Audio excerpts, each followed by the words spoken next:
આભાર મિથુન. નમસ્કાર દર્શક મિત્રો, આપના લોકપ્રિય કાર્યક્રમ મહામંથનમાં આપનું સ્વાગત છે. હું છું સુદાન ગઢવી. ગુજરાતમાં પ્રાણ પ્રશ્ન પર કેન્દ્ર નથી ગંભીર એ મુદ્દા ઉપર આજે મહામંથન કરવાનું છે. જે રીતે ગુજરાતમાં ઓક્સિજન ત્યારે કેન્દ્રના આદેશથી ગુજરાતના સરકાર દિલ્હી, મહારાષ્ટ્ર, રાજસ્થાન અને મધ્યપ્રદેશને ઓક્સિજન મોકલી રહી છે અને બસ આ જ કારણોસર મારા અને તમારા ગુજરાતનો શ્વાસ આજે રૂંધાઈ ગયો હોય એવા આક્ષેપો થાય છે. આપણે અન્ય રાજ્યોને પણ ઓક્સિજન આપવાની ના નથી પાડતા, એમના પ્રત્યે પણ આપણને માનવતા છે જ, પરંતુ આપણા ઘરમાં જ જ્યારે શ્વાસ તૂટી રહ્યા છે ત્યારે આપણને ટ્રેનો દોડાવી બહાર ઓક્સિજન મોકલવાનું કેમ સૂચ્યું? ઓક્સિજનની અછતને લઈને ગુજરાતમાં ઘણા લોકોને જીવ ગુમાવ્યા છે. ગુજરાતમાં ઓક્સિજનની અછત કેમ સર્જાઈ અને ઓક્સિજનની અછત સર્જાય તેની પાછળ સરકાર કેટલી જવાબદાર છે તે અંગે મહામંથન કરવું જરૂરી છે, કારણ કે આખરે લોકોના જીવનો સવાલ છે. આ જ મુદ્દા ઉપર છે આજનું મહામંથન. મારી સાથે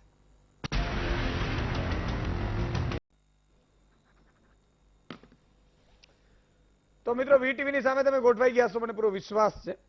અને આજના મુદ્દા ઉપર આવીએ પહેલા 4-5 મુદ્દાઓ આપણે લઈ લઈએ. એક તો તમારી નજરમાં વિડીયો આવ્યો હશે જેમાં રાજીવ પ્રતાપ રૂડીએ એમ્બ્યુલન્સો આવી એ બધી રાખી દીધી.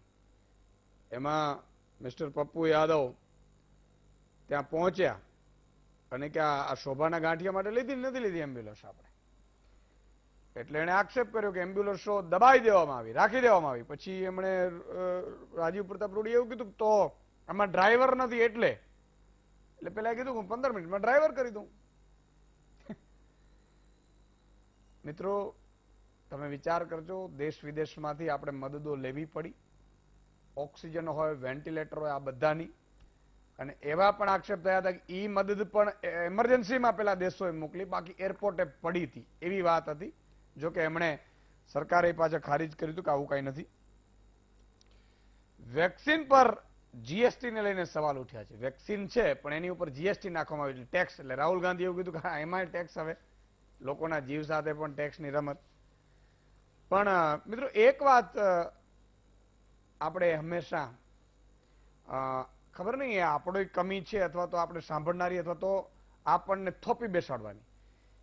કોઈ પણ વ્યક્તિ સાચું કે ને તો એ પછી કોઈ પણ હોય, એ પક્ષનું હોય, વિપક્ષનું હોય કે કોઈ પણ દેશનું હોય, સાચું કે ને એટલે માનવું પડે કે આ 5 આંગળી છે તો આ છે. પછી આપણે ઓહ આ કે છે 5 આંગળી છે નથી, એ બધાને આપણે ખોટું પડે. એટલે રાહુલ ગાંધીએ અત્યાર સુધી જે અમુક નિવેદનો કર્યા છે એ નિવેદનો ખરેખર પાછળથી સરકારે ઇમ્પ્લિમેન્ટ લીધા છે પણ લેવા પડ્યા છે, એ હકીકત છે. એટલે એમણે જીએસટી ને લઈને પણ કહ્યું. અને સુપ્રીમ કોર્ટે એવું કહ્યું કે ભાઈ જેલમાં બહુ ભરાવા થઈ ગયા છે, હમણાં કોરોના વધ્યો છે તો 90 દિવસ માટે કેદીઓને અમુક સ્તરે છોડી દેવામાં આવે એમ. એટલે ઘણા બધા છૂટશે, પણ મારી અપીલ છે કે પછી બીજા ધંધા કરતા નહીં. હા, ઘણા લોકો તો છૂટે એટલે ડોન બની નીકળે. હા, જેલ જઈ આવ્યો, એટલે પણ જેલ સુધારવા માટે હોય. જેલ છે ને મિત્રો એ સુધારવા માટે હોય. માણસ ધર્મથી, આધ્યાત્મિકથી કે કોઈ કાનૂનથી સુધરે નહીં ને એટલે એને દંડા મારી, દંડા એટલે દંડા આમ નહીં, એને કાનૂનના દંડા મારીને જેલમાં નાખવામાં આવે. પણ એવું કહેવાય છે કે જેલમાં ગયા પછી માણસ વધારે ગુંડો થઈને બહાર આવે છે. કારણ કે પાપી આત્મા ક્યારે સુધરવાનું ન હોય તો તમારા મારાથી કે થોડું સુધરે. આત્મા છે એ પરમાત્માનો અંશ છે, પણ શરીર ધારણ કર્યા પછી એમણે જેટલા કર્મ છે એ કર્યા હોય ભોગવવા પડે. આજે જ મેં સવારે ટ્વીટ પણ એક કર્યું છે કે કોઈની દુઆ અને બદદુઆ ખાલી નથી જતી. કોઈનું સારું અથવા તો નિશાસો ખાલી નથી જતા. એટલે તમે જે પણ કરશો, તમે આપણે જેમ જમીએ એવી જ ઓડકાર આવે. એમ જેવા તમે કર્મ કરશો, બૂચ મારવાના કામ કરશો તો બૂચ મારવાનું કામ તમને ફળ મળશે. ભલે ફળ ક્યારે મળે છે? એ 3 પ્રકારના કર્મ છે: સંચયકમ, પ્રારબ્ધ અને ક્રિયમાણ. આ 3 પ્રકારના કર્મ હોય એટલે ઘણી જગ્યાએ તાત્કાલિક પરચો મળે એવું નથી. ગાયને તમે સમજો કે આજે ચારો નાખ્યો એટલે તમને સવારે એનો ફળ મળશે એવું નથી.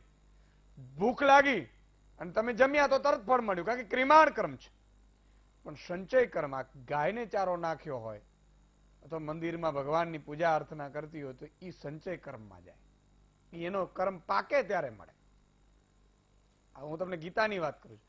તમે વિચાર કરજો કે એક અંગ્રેજી છે, એ અંગ્રેજ પોતે ભણે એટલે બાઇબલને સમજતો થઈ જાય.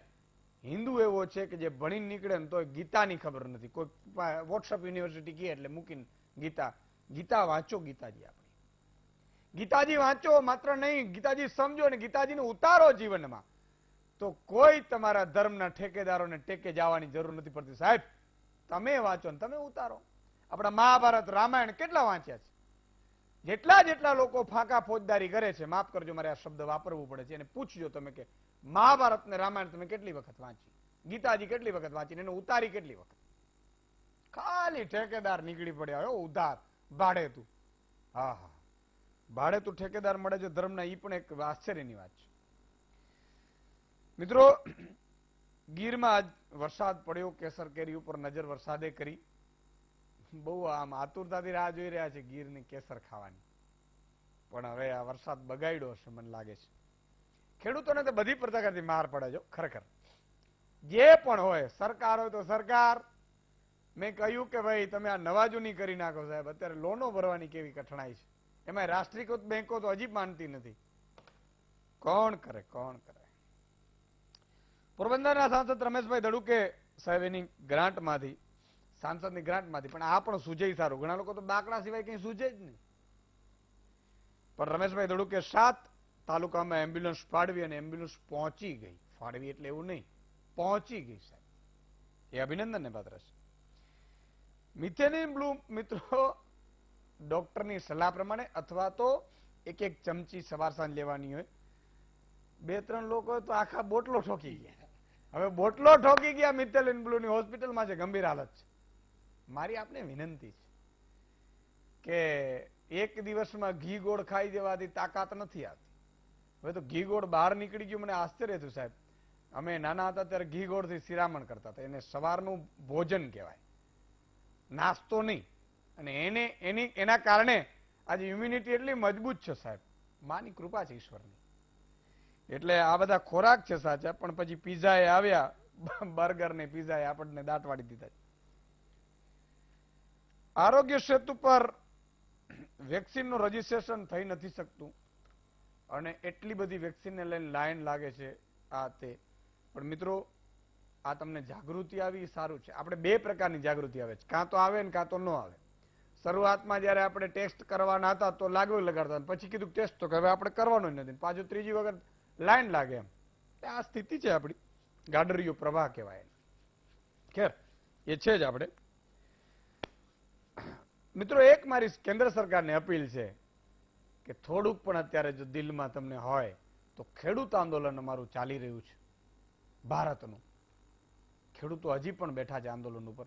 આ 3 કાયદા તમે માનો છો કે આ સારું થઈ જાય, નથી કરવું અત્યારે સારું એમ ખેડૂતો કહે છે, તો 3 કાયદા છે એ 24 સુધી, ચૂંટણી સુધી તમે અત્યારે મુલતવી રાખો અને ખેડૂત આંદોલન સમાપ્ત કરો.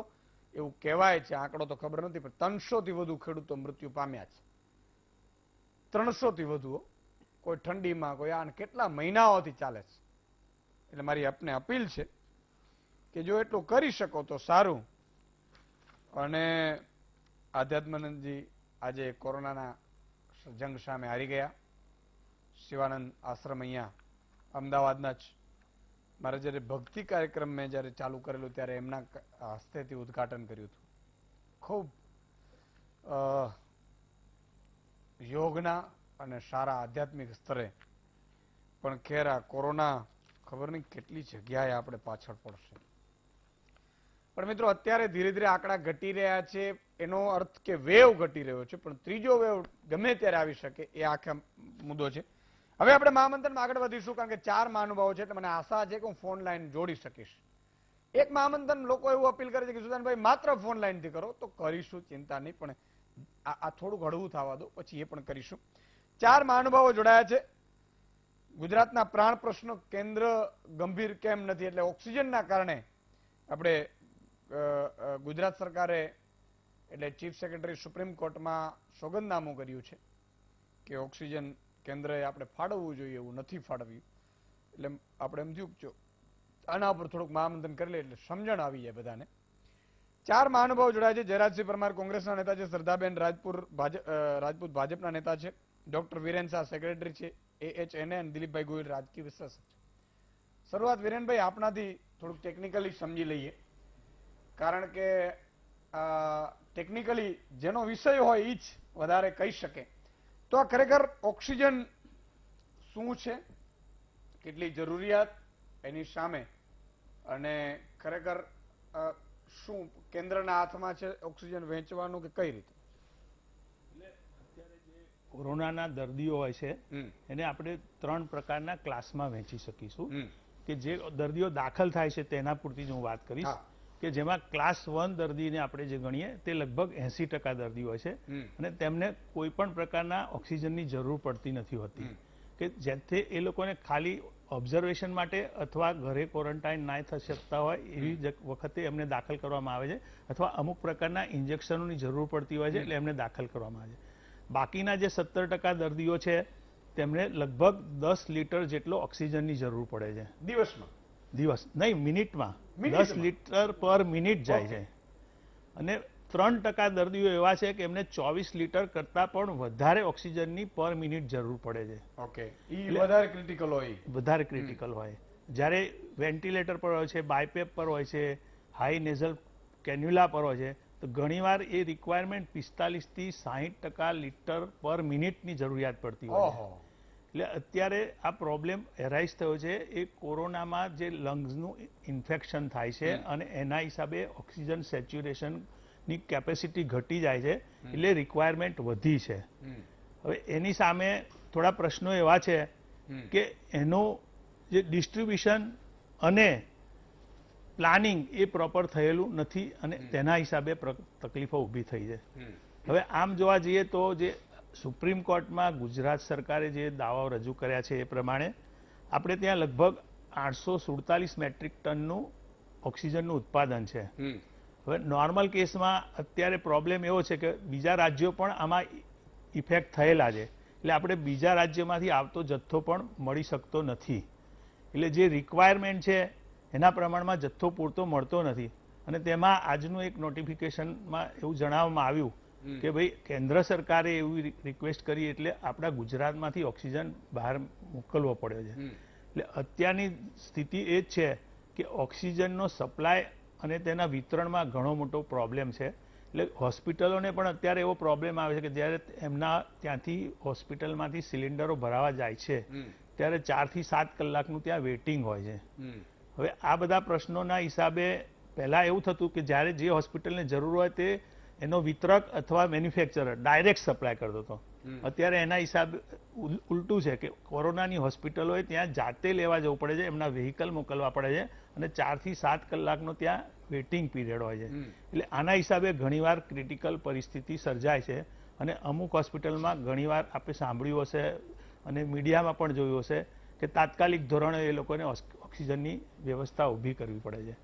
હવે આના માટે એક હું આપને જણાવવા માંગુ છું કે અમારી આહના સંસ્થા એવી છે કે જેણે અમે એક ઓક્સિજન બેંક શરૂ કરી છે અને આજની તારીખમાં અમારી પાસે 150 સિલિન્ડર અમે અંધજન મંડળે અમને જગ્યા આપી છે, ત્યાં અમે ભેગા કરીને રાખ્યા છે. એટલે રાતના સમયમાં 8 વાગ્યાથી સવારના 8 વાગ્યા સુધીમાં કોઈ પણ હોસ્પિટલને કંઈ પણ તકલીફ થાય તો અમે આ ઓક્સિજનનો જથ્થો પહોંચાડવાની વ્યવસ્થા ગોઠવેલી છે. હજુ અમારી પાસે બીજા 150 સિલિન્ડર આવશે તો આ પ્રક્રિયા અમે વધારે સારી બનાવી શકીશું. એના માટે અમારે ત્યાં આગળ 2 ટેમ્પો 24 કલાક કાર્યરત હોય છે. એટલે જે પણ હોસ્પિટલમાંથી જરૂરિયાત ઊભી થાય તો એવું અમે તાત્કાલિક મોકલવા માટેની વ્યવસ્થા ઊભી કરેલી છે. હવે બીજી એક વસ્તુ એવી થઈ છે કે જ્યારે કોરોનાના કેસો વધવા માંડ્યા હતા અને ઓક્સિજનની રિક્વાયરમેન્ટ જ્યારે વધવા માંડી હતી ત્યારે આપણા તરફથી કોઈ પ્રયત્ન થયો નહીં. હવે હું તમને થોડાક દાખલા આપું. ગુજરાતના 4 શહેરો છે. અમદાવાદમાં માર્ચ 15 ઓક્સિજનની રિક્વાયરમેન્ટ 10.64 ટન હતી. 1 એપ્રિલે આ વધીને 29.26 મેટ્રિક ટન થઈ પર ડે. એપ્રિલ 6 સીધી વધીને 59.09 મેટ્રિક ટન થઈ અને 9 એપ્રિલે વધીને 97.75 થઈ અને આજની તારીખમાં એ 310 મેટ્રિક ટને પહોંચી છે. આ એક અમદાવાદ શહેરની વાત કરું. હવે સુરત શહેરની વાત કરું ત્યારે સુરત શહેરમાં માર્ચ 1 2.14 મેટ્રિક ટનની રિક્વાયરમેન્ટ હતી. એ વધીને 13 માર્ચે 1.95 મેટ્રિક ટન થઈ અને 1 એપ્રિલે 28.71 મેટ્રિક ટન થઈ. 5 એપ્રિલે 77.8 મેટ્રિક ટન થઈ. 9 એપ્રિલે વધીને 118.91 મેટ્રિક ટન થઈ. તો આપને ખ્યાલ હશે કે જ્યારે કેસો વધતા હતા ત્યારે સુરતમાં એકદમ કેસો વધારે હતા બીજા શહેરો કરતા, એટલે ત્યાં ઓક્સિજનની પ્રમાણની માત્રાની રિક્વાયરમેન્ટ અમદાવાદ કરતા પણ વધી ગયેલી. હવે આજની તારીખમાં પણ લગભગ સુરતમાં 230 મેટ્રિક ટન ઓક્સિજનની રિક્વાયરમેન્ટ છે. એવી જ રીતે વડોદરામાં પણ સેમ સિચ્યુએશન થઈ. 1 માર્ચે ત્યાં 12.61 મેટ્રિક ટનની જરૂર હતી. 1 એપ્રિલે વધીને 50.34 થઈ. 9 એપ્રિલે વધીને 87.09 થઈ. રાજકોટમાં એ પ્રમાણે 1 માર્ચે 3.01 મેટ્રિક ટનની જરૂર હતી. 1 એપ્રિલે 11.15 મેટ્રિક ટન થયો. 4 એપ્રિલે વધીને 22.84 થયો અને 9 એપ્રિલે વધીને 48.32 થયો. એટલે જેમ જેમ કેસો વધતા હતા તેમ તેમ રિક્વાયરમેન્ટ વધતી હતી, પણ તેના વિશે વિચારવામાં આવ્યું નહીં કે તેના લોજિસ્ટિક અથવા સપ્લાય વિશે વિચારવાનું આવ્યું, એટલા માટે આ તકલીફ થઈ. જ્યારે પહેલો કોરોનાનો વેવ આવ્યો તો ત્યારે આપણી જે ડેઇલી રિક્વાયરમેન્ટ 700 મેટ્રિક ટનની હતી એની જગ્યાએ એ 2800 મેટ્રિક ટન સુધી પહોંચી ગઈ હતી. આ નેશનલ લેવલની વાત કરું છું. અને અત્યારના સેકન્ડ કોરોનાના વેવમાં એ રિક્વાયરમેન્ટ વધીને 5000 મેટ્રિક ટન, 6000 મેટ્રિક ટન ને 7000 મેટ્રિક ટન સુધી પહોંચી ગઈ દેશમાં. અને એની સામે સરકારે હાઈકોર્ટમાં, સુપ્રીમ કોર્ટમાં એમ કહ્યું છે કે અમે 9000 મેટ્રિક ટન અત્યારે પેદા કરી રહ્યા છે, પણ મારા ધારવા મુજબ એ 7000 થી 8000 મેટ્રિક ટનનું જ ઉત્પાદન થાય છે, એટલે તેની ઘટ છે. એટલે આ વસ્તુ સરકારને સમજાઈ એટલે એમણે ઇમ્પોર્ટ માટેનું વિચાર્યું અને 50000 મેટ્રિક ટન 3 મહિના માટે ઇમ્પોર્ટ કરવાનું વિચાર્યું છે. હવે આ ઇમ્પોર્ટ કરે અને આ ઇમ્પોર્ટનું ડિસ્ટ્રીબ્યુશન સારી રીતે થાય એ પણ જરૂરી છે કે આ જથ્થો એક જ જગ્યાએ મંગાવવાની જગ્યાએ, ધારો કે ગુજરાત જેવું રાજ્ય છે તો ત્યાં 4 જગ્યાએ એનું લેન્ડિંગ થવું જોઈએ, જેથી કરીને જ્યાં પણ જરૂરી ત્યાં વિધિન 2 અવર્સ એ ઓક્સિજનનો જથ્થો મળી રહે. તો આ વિતરણની પણ આવી સારી વ્યવસ્થા કરવી જોઈએ એવું તો મારું દ્રઢપણે માનવું છે. બિલકુલ, બહુ સાચી વાત કરી. અને મને લાગે 90-92 થી ઓક્સિજન લેવલ જતો હશે નીચે, પછી જરૂર પડતી હશે ઓક્સિજનની. એટલે અત્યારના કેસમાં એવું કે 90 થી 94 તો થાય ત્યારે થોડો ઘણો સપોર્ટ આપે તો ચાલે છે, પણ અમુક કેસમાં એ સડન ડ્રોપ થવા માંડે છે. લગભગ ઘણાને 60 થી 75% of oxygen saturation SpO2 level જે કહેવાય છે આવે છે. એટલે આવા કેસમાં બહુ ઝડપથી વધારે પ્રમાણમાં ઓક્સિજન આપવાની જરૂરિયાત ઊભી થાય છે. બિલકુલ. દિલીપભાઈ, તો આ બધું ખરેખર આમ તો એક વાત હંમેશા જ્યારે જ્યારે સરકારો, કોઈ પણ સરકાર હોય, જ્યારે લેવાની વાત આવે ત્યારે ટેક્સ પહેલા દિવસે લઈ લે.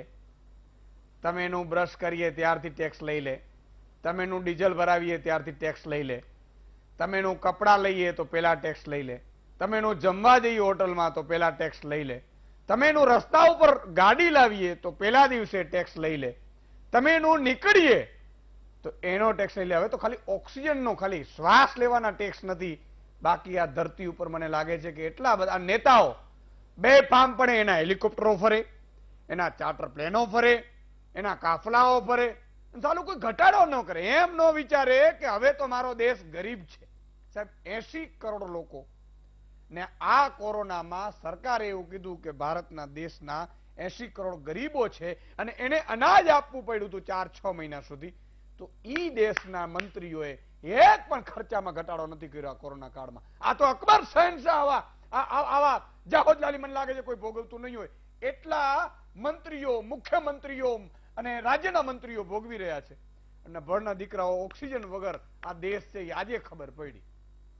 દિલીપભાઈ, તમારી વાત સાચી છે અને આપણે કહીએ ને આખો બધો ભાર છે કન્યાની કેડ ઉપર આવે એટલે આજે બધા ખૂની ભપકા છે નેતાઓના અને શાસકોના, એનો ભાર આપણા ઉપર આવે છે. તમે ટેક્સ નું કીધું તો કોઈ ટેક્સ બી ભલે લઈ લે, પણ ટેક્સ વાપ્યા પછી વાપરો તો ખરે, ક્યારેક તો વાપરો. આજે તક હતી લોકો માટે વાપરવાની. બીજું, આજે તમે શીર્ષક બી વાપર્યું છે, શરૂઆતમાં કહ્યું કે આ ગુજરાત માટેનો પ્રશ્ન છે, કેન્દ્ર કેમ કઈ ગંભીર નથી. કેન્દ્ર તો એક બાબતમાં ગંભીર નથી, આખું વર્ષ વયું ગયું, કેન્દ્ર સરકાર કોઈ દી ગંભીર થઈ જ નથી. આજે સુપ્રીમ કોર્ટે 12 સભ્યોની ટાસ્ક ફોર્સ બનાવ્યું શેને માટે? તો કે ઓક્સિજનની વ્યવસ્થા દેશમાં વ્યવસ્થિત થાય. આ કામ સરકારે કરવાનું છે. એ કામ આજે સુપ્રીમ કોર્ટે કરવું પડ્યું કારણ કે કેન્દ્ર સરકાર ગંભીર નથી અને સરકારે એ કામ કર્યું નથી. હવે છે ને કાગળ ઉપર પાછું થઈ ગયું, કારણ કે એમના પ્રતિનિધિ આવ્યા હતા કોર્ટમાં અને હમણાં જે સાહેબે વાત કરી એ વાત એમણે કરી કે ના ના સાહેબ આપણી પાસે તો બહુ ઓક્સિજન છે, આપણે બધું ઉત્પાદન છે પૂરતો છે, જરાક લોજિસ્ટિક નો પ્રોબ્લેમ છે, જરાક એવો એમ કે જરાક લોજિસ્ટિક અમે સરખું કરી લઈએ ને એટલે 1 વર્ષથી લોજિસ્ટિક સરખું નથી કર્યું, એટલે આજે લોજિસ્ટિક સરખું કરવા માટે સુપ્રીમ કોર્ટે કામ કરવું પડશે અને આજે નથી કરી રહ્યું. આ છેલ્લા લગભગ તમે માનો 1.5-2 મહિનાથી સરકારનું બધું કામ હાઈકોર્ટ જુદી જુદી રાજ્યોની અને સુપ્રીમ કોર્ટ કરી રહી છે. આ તમે ગુજરાતનું કહ્યું ને, આ 2 દિવસ પહેલા એ હાલત કર્ણાટકમાં હતી. કર્ણાટકમાં ભાજપની સરકાર, ગુજરાતમાં ભાજપની સરકાર, કેન્દ્રમાં ભાજપની સરકાર, એટલે ભાજપની કેન્દ્રની સરકારે કર્ણાટક અને ગુજરાત બંને ભાજપ શાસિત રાજ્યો છે એના ઓક્સિજન ઘટાડી દીધા ને બધી 2 રાજ્યોની પ્રજા ગુંગળાય છે. તો એને તો પેલો મામા પેલો ભાણેજ હોય ને પીરસે ને એવું કઈક છે ને કહેવત,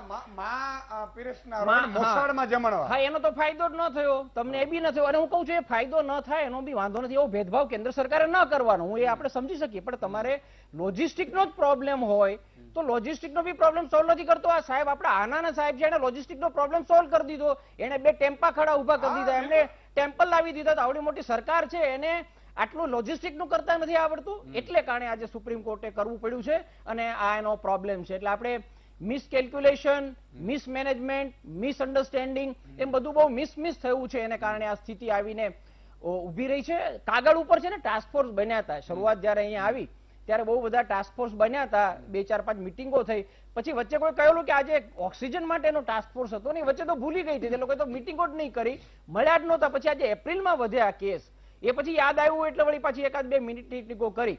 અને અત્યારે હવે તમે પૂછો સરકારને તો સરકાર કામ બહુ કરી રહી છે, કરી જ રહી છે ને. શું કરે છે કે કૂવો ખોદી રહ્યા છીએ અમે, ચાલે છે કામ અમારું, કૂવો ખોદવાનું ચાલુ થઈ ગયું છે, ત્રિકમ પાવડા આવી ગયા છે, મજૂર આવી ગયા છે, ખોદો ખોલે અમે પાછળ આગ લાગી છે. તમે ક્યારે કૂવો ખોદશો, ક્યારે તમે આગ બુઝાવશો? બહુ કરુણ સ્થિતિમાં દેશ મુકાઈ ગયો છે. અને આપણે આજે પેલું વાપરતા હોય છે ને વિશેષણ કે આ ગુંગળાઈ રહ્યો છે, એ આ ઓક્સિજનને કારણે નથી ગુંગળાઈ રહ્યો, કેન્દ્ર સરકારના અને એની સાથે સાથે રાજ્ય સરકારોના મિસમેનેજમેન્ટને કારણે આજે પ્રજા ગુંગળાઈ રહી છે. દિલીપભાઈ બહુ સાચી વાત. મિત્રો મારે થોડોક એકાદ વચ્ચે હું તમને આ ભાઈ ઉપર ફોન લાઈન પણ ખોલો, એટલે દર્શકો પણ જોડાઈ શકે. મિત્રો એક મારે વાત એટલા માટે કરવી છે કે આજે લગભગ એવો ઘર હશે સાહેબ કે જેના કોઈ ના કોઈ સંબંધી ગુજરી નહીં ગયા હોય. એનાથી હટકે જે ગામડાઓમાં પરિસ્થિતિ છે સાહેબ, કેટલાક ગામોથી મને મેસેજ આવે છે, કોઈ ગામમાં 10 વ્યક્તિઓ, 15 વ્યક્તિઓ. પેલા તો એવું થતું એક વ્યક્તિ જતા ને તો મહિનો દિવસ તો એનો આઘાત લાગતો હતો, ઓહો આ ભાઈ વયા ગયા. હવે તો ઈ ભાઈ ના સમાચાર આવે ને સવારના 8 વાગે, ત્યાં 12 વાગે તો બીજા ભાઈ ઉકલી ગયા હોય. અને કહેવાનું શું સાહેબ, બધા જેટલા મત માંગવા આવતા હતા ને એ બધા ક્યાં શોધ્યા જડતા નથી. હવે એનો એક દાખલો આપું સાહેબ, બાપે માર્યા વેર. હું એટલા માટે કહું છું કે એક પરિવારમાંથી ઈ માણસ ગયો હોય, જિંદગીભર ભૂલી શકે ખરું? જેને ફોટો લાગ્યો હશે એ આ લોકોને ભૂલી શકશે ખરા? તમારા મિસમેનેજમેન્ટના કારણે, તમારા કારણે ઓક્સિજન. સરકારે પણ મદ્રાસ હાઈકોર્ટે કીધું કે જ્યાં ચૂંટણીઓ થઈ એ ચૂંટણીના અધિકારીઓ ઉપર માનવ વધનો લાગુ. પછી ઉપરથી હાઈકોર્ટે એ પણ લખ્યું, અલ્હાબાદ હાઈકોર્ટે પણ, કે જેણે ઓક્સિજનના કારણે મૃત્યુ પામ્યા છે એ ખરેખર મિસમેનેજ, એટલે માનવ વધનો જ, હત્યાનો જ ગુનો લાગવો જોઈએ સાહેબ. એવું દલીલો થઈ રહી છે. શું કામ ખબર છે સાહેબ? આજે તમારો પરિવાર હોય, મારા પરિવારમાંથી કોઈ બીમાર પડ્યો, હોસ્પિટલમાં લઈ ગયા અને હોસ્પિટલમાં વારો માંડ આવ્યો અને પછી ડોક્ટર એમ કે ઓક્સિજનની જરૂર છે, લઈ આવો ઓક્સિજન બાટલો. તમે ક્યાં શોધવા જાઓ? તમારો મારો ધંધો જ ઓક્સિજન લેવાનો. અચ્છા, ઓક્સિજન આપણે ક્યાંય જોયા છે? ભગવાને અત્યાર સુધી દેખાડ્યા નહોતા, સારું હતું. અને પછી આપણે નીકળીને આપણે કોકને ફોન કર્યો ઓક્સિજનનો બાટલો, તો કે ઈ નહીં મળે હમણાં. કેમ? તો કે ઈ ખબર નહીં, હમણાં નહીં મળે. અને પછી આપણા માતા પિતા અથવા પરિવારમાંથી મૃત્યુ પામે, જિંદગીમાં ભૂલી શકીએ ખરું? હું એકલવ્યની વાત કરું છું સાહેબ. હોથલ પદમણી ઓઢાની, એના બાપનો એ વેર હતો, ગૌચર ગાયો વારી ગયા હતા, સાંઢીઓ, પેલા તો ઊંટ ને બધા હતા, ઊંટડીઓ એ વારી જતા હતા અને એનો વેર હોય. અને એ એકલવ્ય એટલે કે હોથલ પદમણી પુરુષનો વેશ ધરી અને એને પ્રતિજ્ઞા લીધેલી કે હું જ્યાં સુધી આ વેર ન લઉં ત્યાં સુધી મારા ખોરાકમાં, મારા ભોજનમાં ધૂળની ચપટી નાખીને ખાઈશ. અને પછી એ બાપનો વેર લે છે. આજે કેટલા લોકોના મૃત્યુ થયા છે સાહેબ. હવે એ લોકો તમને મતદાનમાં ઘૂસવા દેશે ખરો?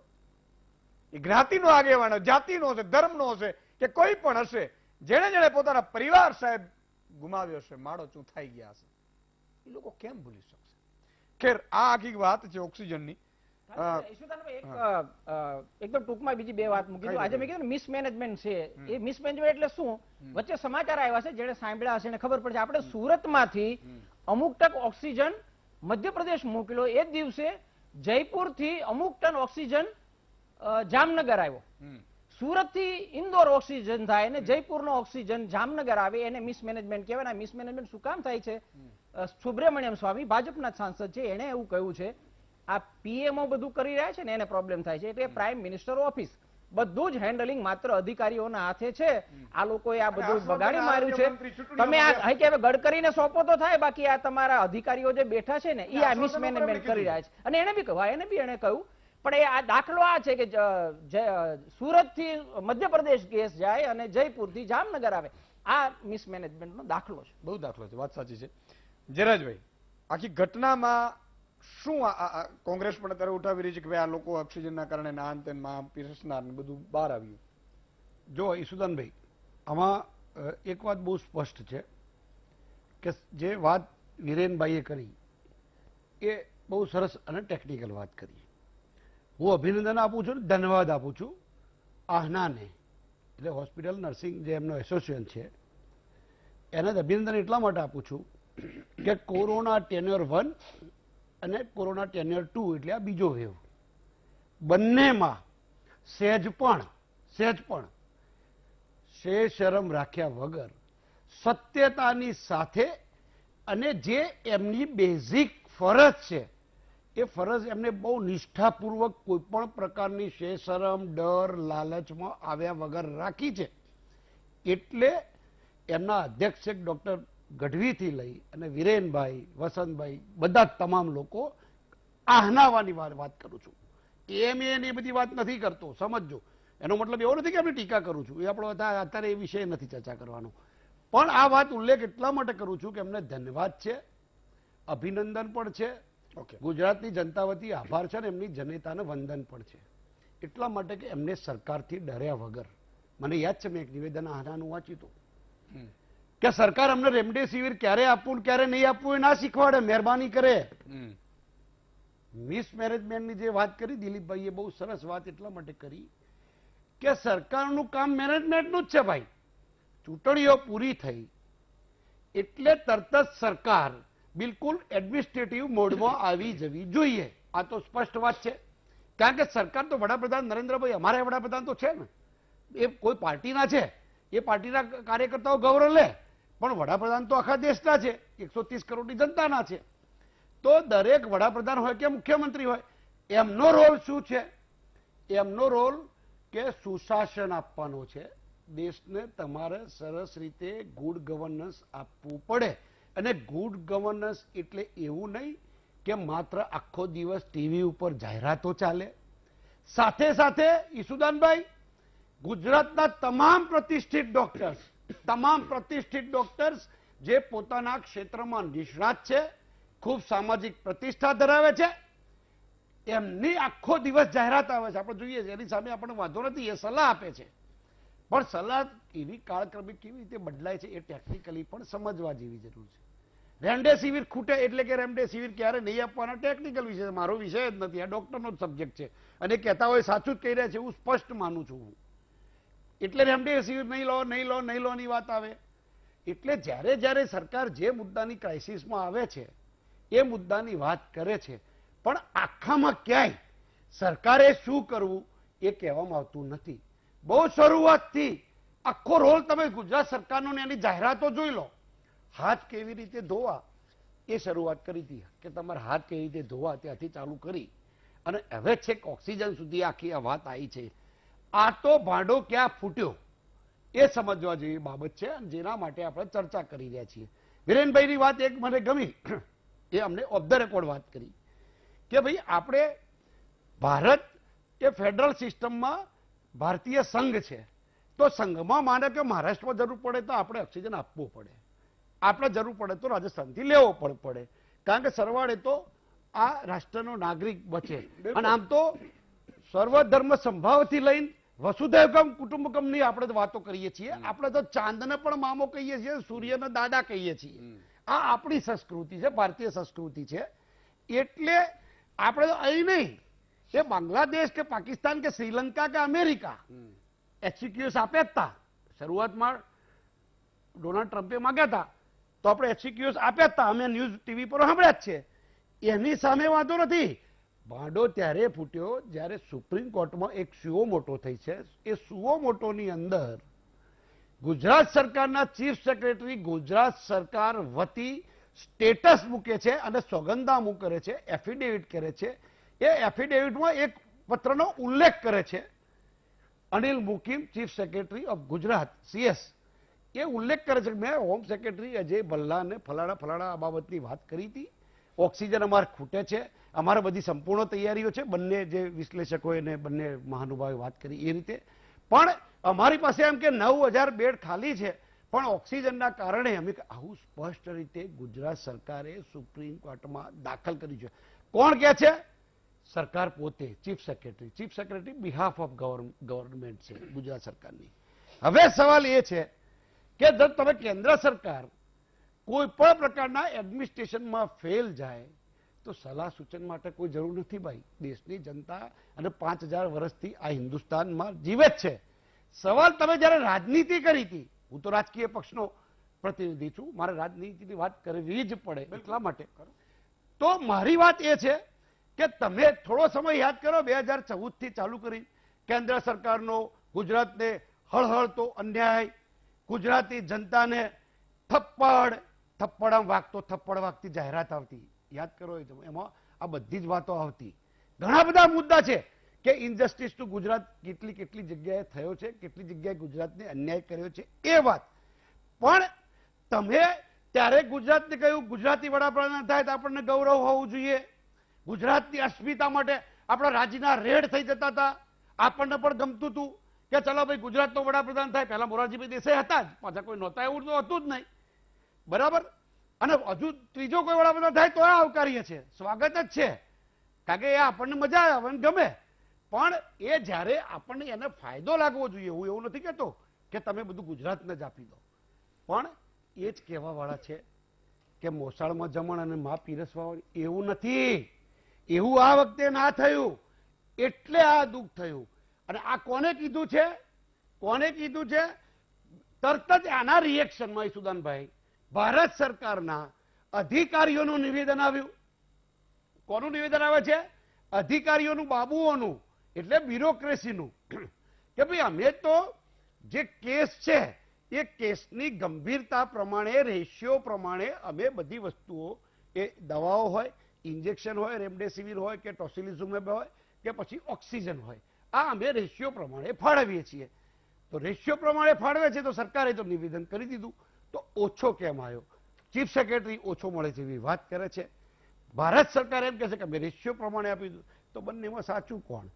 પણ ખાટલે ખોડ ત્યાં છે દિલીપભાઈ, વિરેનભાઈ, કે સરકાર જે આંકડા આપે છે ખોટા, સરકાર જે આંકડા છુપાવે છે ગંભીરતાના, પછી ડેથ ઓડિટ કમિટી દ્વારા ડેથ, આ જે આંકડા છુપાવે છે એટલે એના કારણે બાય ડિફોલ્ટ ગુજરાતને નુકસાન થાય છે.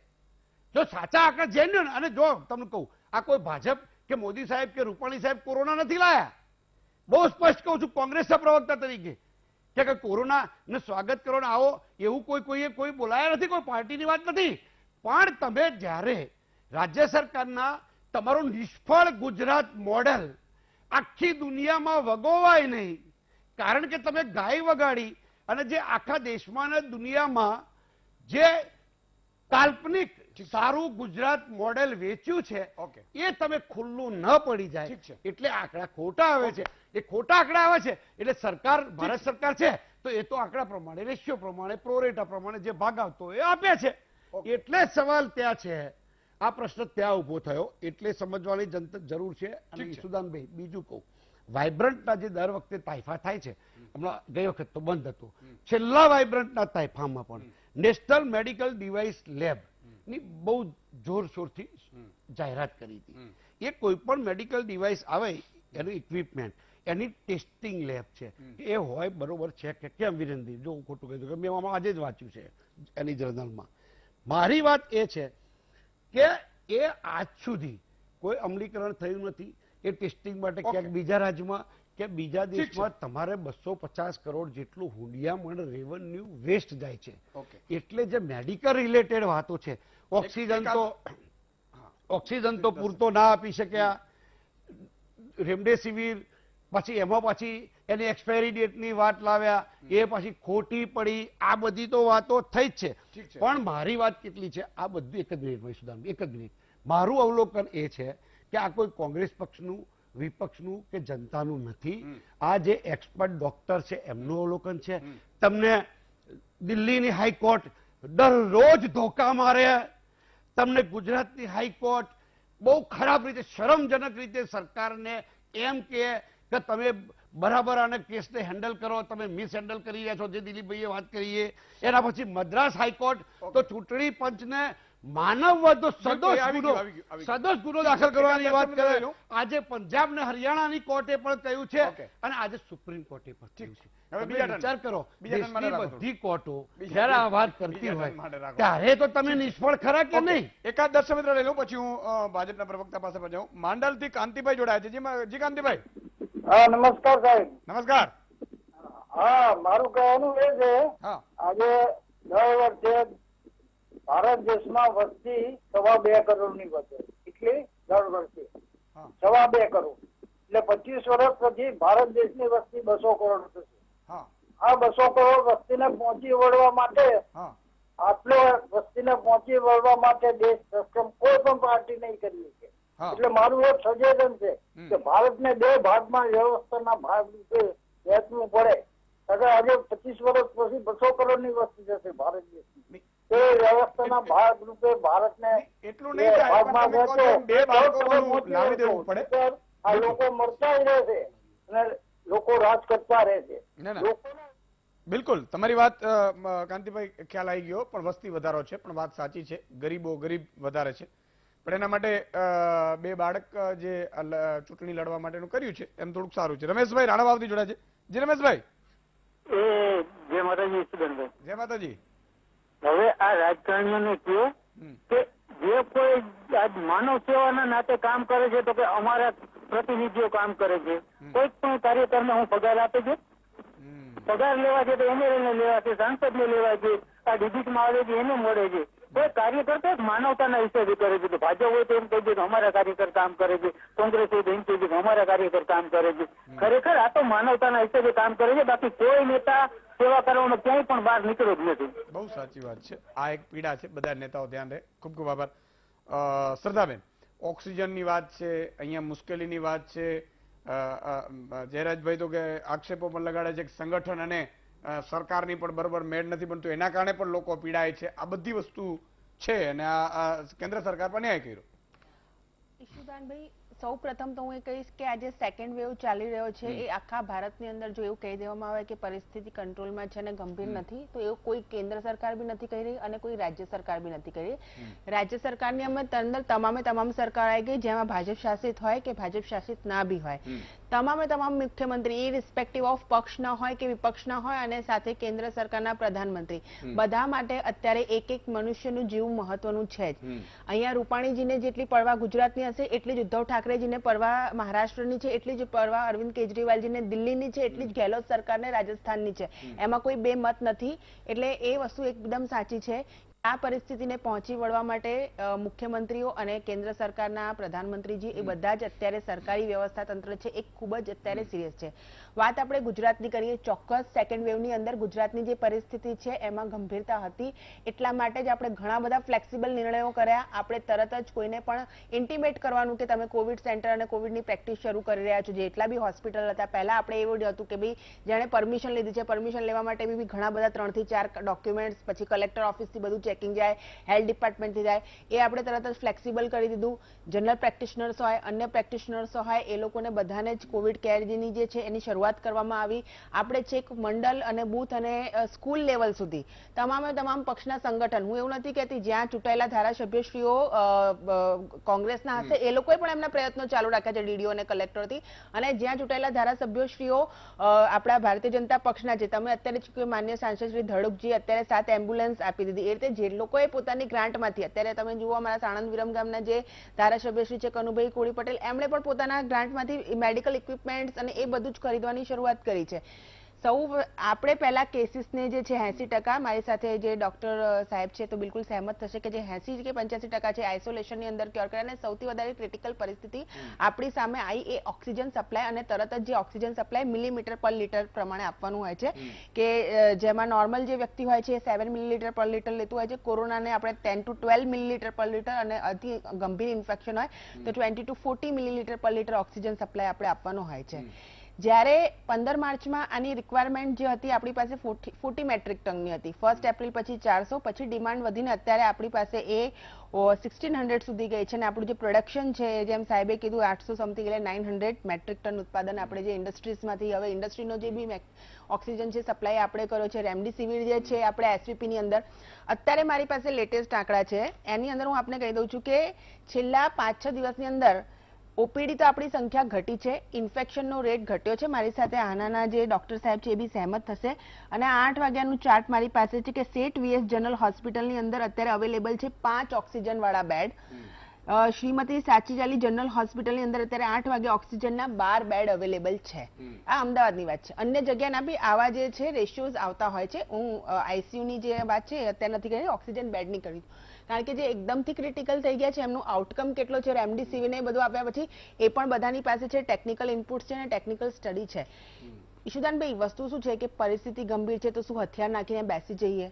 એ તો પરિસ્થિતિ નથી. આમાંથી લડીને બહાર આવવાનું ગુજરાત પ્રયત્ન કરી રહ્યું છે ને ઘણા બધા મહદઅંશે આવી બી રહ્યું છે. મને દુઃખ છે, ઘણા સ્વજન ગુમાવ્યા હશે, ડેફિનેટલી એમની જે પૂર્તિ છે એ કોઈએ પોતાના સ્વજન ગુમાવ્યા હોય કોઈ ન કરી શકે. એની સાથે સરકાર બી ગંભીર છે, ભારતીય જનતા પક્ષના જે સંગઠન છે, કારણ કે એ જે સ્વજનો છે એ કોઈને જોતા નથી કે આ કોંગ્રેસ પક્ષનો કાર્યકર્તા છે કે આ બીજેપી પક્ષનો કાર્યકર્તા છે. અમારા સંગઠનના કાર્યકર્તાઓ અમે પણ લોસ કર્યા છે, અમે પણ આજુબાજુમાં જયારે અમારા બી ક્યાંક ઓળખીતા પાડકીતા છે જેમનું સાંભળીએ છીએ તો અમે બી એટલા જ દુખીએ છીએ. મેન્ટલ પ્રેશર અહીંયા કેટલું છે બધાના ઉપર, એ બધાને છે. પણ હું ખાલી અત્યારે એક જ વિનંતી કરવા માંગુ છું કે સરકાર જે છે, કારણ કે ડિમાન્ડની સામે આપણે અત્યારે એટલી બધી ડિમાન્ડ છે અને સપ્લાય જે પ્રમાણેનું આપણું ઇન્ફ્રાસ્ટ્રક્ચર છે, પણ આપણે હારીને નથી બેઠા. આપણે છેલ્લા અઠવાડિયાની અંદર તમે જો કે ઓપીડી કેસીસ અને availability of the O2 bed એ આજે થઈ છે, એટલે એ વસ્તુથી કોઈ નકારી નહીં શકે. મારી પાસે એ ડેટા છે. બીજી વસ્તુ છે કે આપણે કોવિડ સેન્ટરો છે મોટા પ્રમાણની અંદર શરૂ કર્યા છે, એની અંદર બધાનો સાથ સહકાર છે. હું કોઈને બી એવું નહીં કહું કે કોઈએ નથી કર્યો.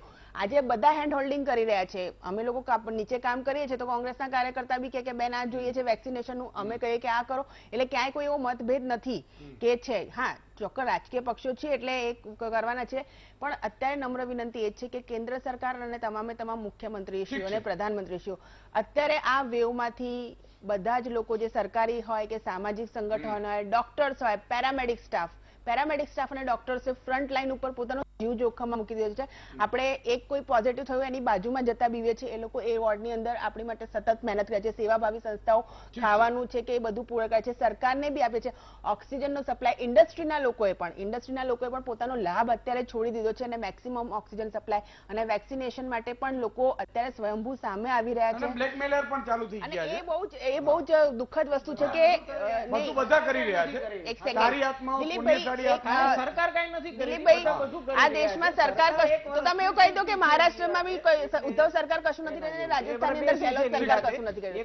એવું નથી હોતું દિલીપભાઈ. આપ સરકારની આલોચના કરી શકો છો, આપ સરકારની બહુ સારી રીતે આલોચના કરી શકો છો, પણ સરકાર કશું નથી કરી એ કહેવું મને લાગે છે તથ્યહીન છે. લોકોને ખબર છે કે અત્યારે સિવિલમાં કે ક્યાં સરવા લઈ રહ્યા છે, ક્યાંથી લઈ રહ્યા છે. ઓક્સિજનના પેલા બનાવવા પડશે. દિલીપભાઈ, એટલે બધી જગ્યાના સરકારના મુખ્યમંત્રીઓ કામ કરે છે. પેપરવર્ક નથી, લોકો જીવ બચાવી રહ્યા સરકાર છે. શું કરી રહી છે એ તમને સમજાવું કે રોજ પેટ્રોલ ડીઝલના ભાવ છે એ વધારી રહી છે, એ વધારી જ રહી છે.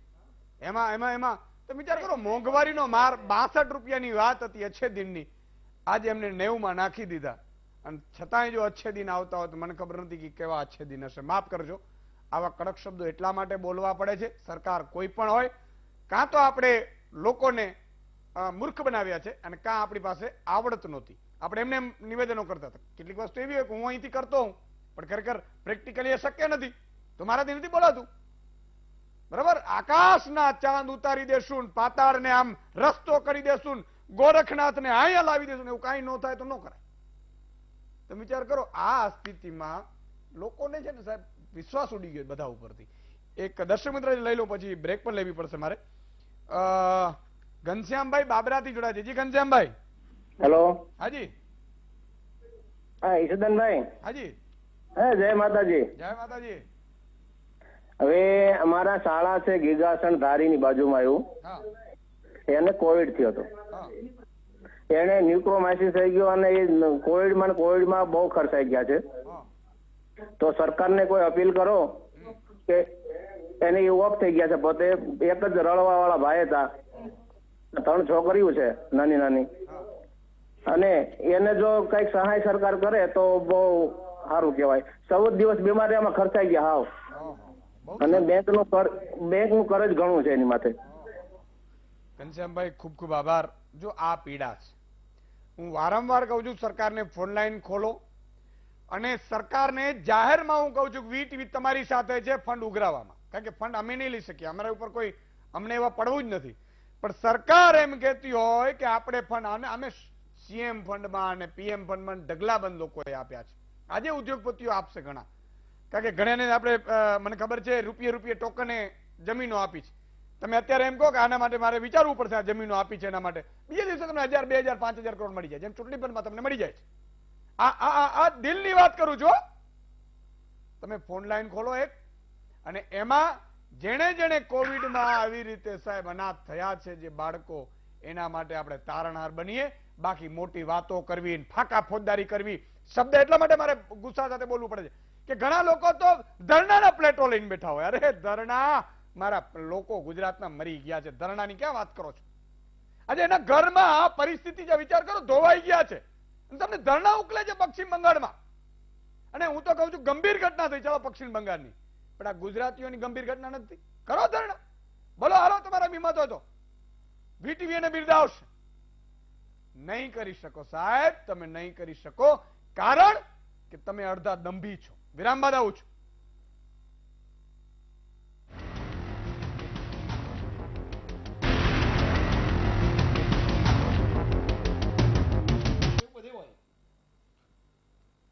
વિરામ બાદ આપનું સ્વાગત છે. એકાદ દર્શક મિત્ર લઈ લઉં, પછી આગળ જવું મહાનુભાવો પાસે. હરિભાઈ જુનાગઢ થી જોડાય છે. જી હરિભાઈ. નમસ્કાર ઈશુદાનભાઈ. નમસ્કાર. હવે અત્યારે તો તમે ખેડૂતના અભિમન્યુ બન્યા છો, તમને ખૂબ ખૂબ અભિનંદન. Thank you. પણ તમારી મહેનત, ખેડૂતોની મહેનતથી બધી મંડળીઓએ પાક ધિરાણ ઓટો રિન્યુ કર્યું છે, અરે વાહ. પણ રાષ્ટ્રીયકૃત બેંકો નથી કરતી. 1 પૈસાનો ઈશુદાનભાઈ ખર્ચો નથી સરકારને. હા. છતાં જો આ કામ સરકાર ન કરતી હોય તો આ કરોડોના રૂપિયાનું કામ સરકાર જનતા માટે ક્યારે કરશે? એક બીજું કોવિડ માટે કહી દઉં હા. કે જયારે કોઈ ટાંકો તૂટો હોય ઈશુદાનભાઈ, તો આડી પાયરું ન બંધાય, કાણું પડ્યું હોય ને ત્યાં રિપેરિંગ કરાય. તો આ સરકારને એટલી ખબર નથી પડતી કે ધન્વંતરી રથ ગામની ગલીએ ફેરવી, જ્યાં રોગ ઉદ્ભવે છે ત્યાં દાન દઈએ. કરોડોના ખર્ચા બીજે શું કામ કરે છે? વાહ.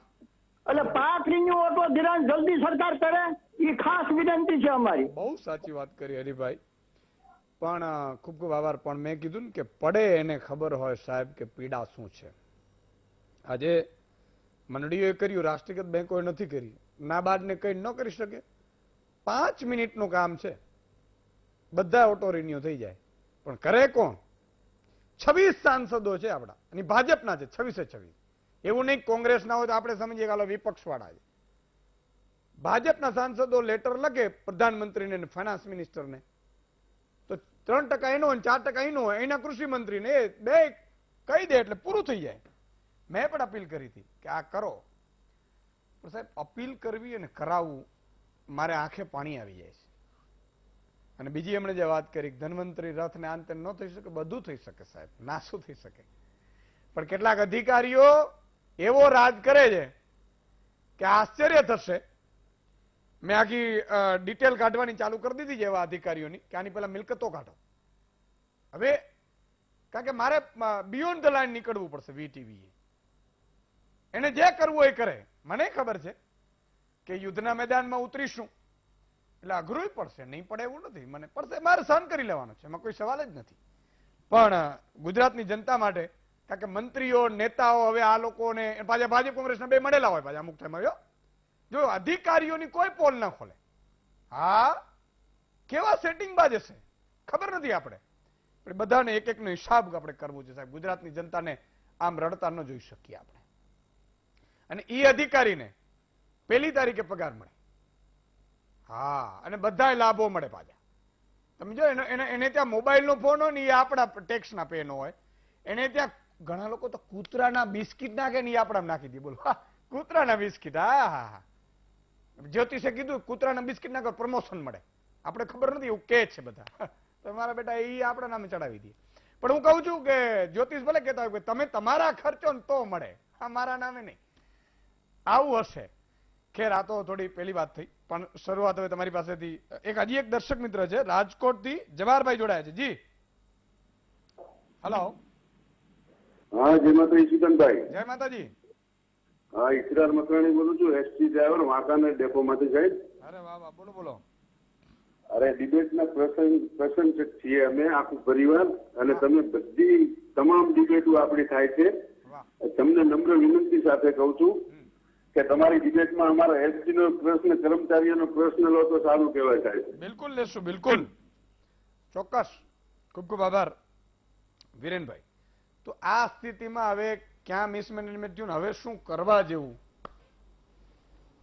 એટલે થોડી આગળની જે ચર્ચા થઈ એમાં એક બે વસ્તુ ઉમેરી દઉં કે ગુજરાત ગવર્મેન્ટે પણ જે કોર કમિટી બનાવી એમાં જે પણ 4 મોટા શહેરો હતા એના જે પણ હોસ્પિટલોના અમુક હોદ્દેદારો હતા એમનો પણ લાભ લેવા જેવો હતો, જેથી કરીને જે લોકો પાયાની જગ્યાએ કામ કરી રહ્યા છે તો એમને શું પ્રોબ્લેમ આવી શકે તે સમજી શકાય.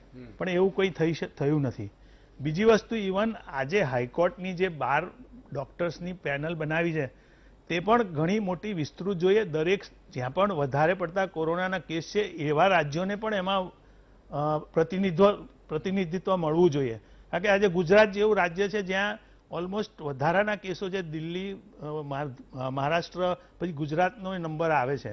તો એમનો પણ પ્રતિનિધિત્વ હોય તો એના પ્રશ્નો એ લોકો વધારે સારી રીતે મૂકી શકે. બીજી વસ્તુ આવી હતી કે ભાઈ જે એલોકેશન કરે છે એ કેન્દ્ર સરકાર કરે છે. તો હવે તમને એક ખાલી નાનો દાખલો આપું કે તામિલનાડુને એકચ્યુઅલી એમને 220 મેટ્રિક ટનનો એલોકેટ કોટા થયેલો, એમની સામે એમણે 396.48 મેટ્રિક ટન ઓક્સિજન ઉપાડ્યો. એટલે જે એલોકેશન થાય છે તો એનું પણ મોનિટરિંગ પ્રોપર થવું જોઈએ કે જો કેન્દ્ર સરકાર એલોકેટ કરતી હોય તો કોઈ જગ્યાએ વધારે જાય, કોઈ જગ્યાએ ખરેખર ઓછો જાય, તો એનું પણ મોનિટરિંગ કરવું. બીજી એક બેન ડૉક્ટર શ્રદ્ધાબેને વાત કરી કે ભાઈ અત્યારે એવું કહેવામાં આવે છે કે હોસ્પિટલને ખાલી કલેક્ટર અથવા કમિશનરને લખવાનું હોય છે અને એને પરમિશન મળી જાય છે. આ વાત બિલકુલ ખોટી છે. Even Covid health care centre તરીકે પણ જેને લેવું હોય તેણે અપ્લાય કરવું પડે છે. એના પછી એનું ઇન્સ્પેક્શન થાય છે, એના ડોક્યુમેન્ટ્સ વેરીફાઈ થાય છે અને પછી જ એને પરમિશન મળે છે. ઘણીવાર એવું પણ થાય છે અઠવાડિયા સુધી ઇન્સ્પેક્શન થઈ ગયેલું હોવા છતાં પણ એમને પરમિશન નથી મળી. મને આનાના સેક્રેટરી તરીકે આવા ઘણા ફોનો આવેલા છે, એટલે મને એનો પણ ખ્યાલ છે. બીજી વસ્તુ રહી કે હવે જે પણ થયેલું છે એમાં અત્યારે વ્યવસ્થા તંત્ર ગોઠવવાની ખાસ જરૂર છે. એના માટે મેં અગાઉ પણ બધી રીતે વિસ્તૃત રીતે કહ્યું છે કે હવે આ વ્યવસ્થા તંત્ર પ્રોપર ગોઠવાય. જે પણ જથ્થો બહારથી આવે છે, પરદેશથી આવે છે, તેના વિતરણ માટે પૂરેપૂરી વ્યવસ્થા થવી જોઈએ. Instead of it coming to the Bombay or Delhi, it should come directly to the state, અને સ્ટેટમાં પણ 4 જગ્યાએ સીધું ઉતરી શકે એવી વ્યવસ્થા તંત્ર ગોઠવવું છે, જેથી કરી બીજા ટ્રાન્સપોર્ટના અને લોજિસ્ટિકના પ્રોબ્લેમો ઊભા ના થાય. અને આમાં મને એવું પણ લાગે છે કે આ ટ્રાન્સપોર્ટ અને લોજિસ્ટિકમાં જો મિલિટરીનો સાથ લેવામાં આવશે તો તે ઘણું ફાસ્ટ અને સારી રીતે થઈ શકશે તેવું મારું માનવું છે. બિલકુલ, વિરેનભાઈ બહુ સાચી વાત કરી. આમ તો દોઢ ડાયાની જેમ હું ક્યારેક સલાહો આપી દઉં છું, પણ માને કોણ આપણું તો, અને માને તો ઠીક છે, ન માને તો એ ઠીક છે, એમાં તો આપણે કંઈ કહેવાનું નથી. તમે વિચાર કરો, ચૂંટણીમાં જે મહેનત કરતા હોય ને બૂથનો મંડળનો ફલાણાનો સમિતિનો પેજનો કાકાનો સોસાયટીનો ચેરમેનનો આન તેને એની અડધી મહેનત કરત ને સાહેબ, અડધી, તો આ પ્રશ્ન સોલ્વ થઈ જતો. અડધી મહેનત કરત. ત્યાં તો તમને એવું હોય કે મતદાન આપ્યા પછી સેલ્ફી મંગાવે કે આપી દીધું કે નહીં મુર્ગાએ, ચેક કરો. એ મુર્ગા તરીકે હલાલ તરીકે માને અને એને અઠવાડિયા પહેલાથી એને વોટ્સઅપમાં જોઈન્ટ કરી લે અને પછી એવા વિડીયો બતાવે કે પેલો આમ એના બાપુજી મૃત્યુ પામ્યા હોય ને તોય પેલા વિડીયોમાં આવી જાય. હા, હવે તો આપણે આમ ન કરવું જોઈએ, આને મત આપવું જોઈએ, ફરી જાય અને અઠવાડિયા સુધી ડોઝ આપવાનું નક્કી થાય, સ્ટ્રેટેજી બને. હું તમને અંદરની વાત કરું છું, તમને કોઈ કહેશે નહીં. ઘણા લોકો ખબર બ્રેન વોશ થઈ જાય, દીકરો માનતો નથી, માને ક્યાંથી? એના મોબાઈલ લઈ લો, 15 દિવસમાં માની જશે. ઘણા સારા કામ કરવાના હોય એ કરતા નથી, કારણ કે આઈટી સેલો અત્યારે સાહેબ ક્રિમિનલની જેમ કામ કરી રહી છે, કારણ કે તમને બ્રેન વોશ કેમ કરવા આવી પદ્ધતિ અપનાવે છે. એટલે હું વારંવાર કહું છું તમને કે આઈટી સેલમાંથી આવેલો મેસેજ સારો હોય તો વાંધો નહીં, બીજા માટેનો હોય તો માનવાનું કે ફોરવર્ડ કરવા જેવો નથી. એ લોકો ભાઈ નક્કી કરે કે ભાઈ 5000 ફોરવર્ડ થશે ને તો તને આટલા રૂપિયા મળશે. અમે સાંભળ્યું છો. અને એવી જ રીતે ચૂંટણીમાં હોય કે ઈ પેજ પ્રમુખ અથવા તો પેજ સમિતિના માણસ અથવા તો મંડળ પ્રમુખને જેને પાર્ટીઓના એ બધાના હોય, એને ટાર્ગેટ હોય, તું આટલું કરાવી લેજે મતદાન ને સેલ્ફીઓ પાડી દેજે એટલે આપણે ખબર પડે. પણ હવે તો પ્રજા એવી હોશિયાર થઈ ગઈ છે ને, કોને મત આપશો? આપીશું, તમને આપીશું. બીજો કોને મત આપશો? બીજો આવે તમને આપીશું, અને પોતે આપીને આવે મરજી પડે એને. એવું જ હોવું જોઈએ. મતદાન છે ને આ દીકરી નથી પરણાવતા, સમજ્યા તમે? કોઈ વિચારધારા ફીચારધારા કોઈ હોય નહીં, સારો ઈમાનદાર અને નેક માણસ હોય ને મતદાનમાં આપો એટલે પૂરું થઈ ગયું સાહેબ. આટલું કામ કરો, નહીં તો પાપના ભાગીદાર થશે. બુચસીઓ બુચ મારીને આવે તો પાપના ભાગીદાર થાવ. વિરામ બાદ આવીએ છીએ.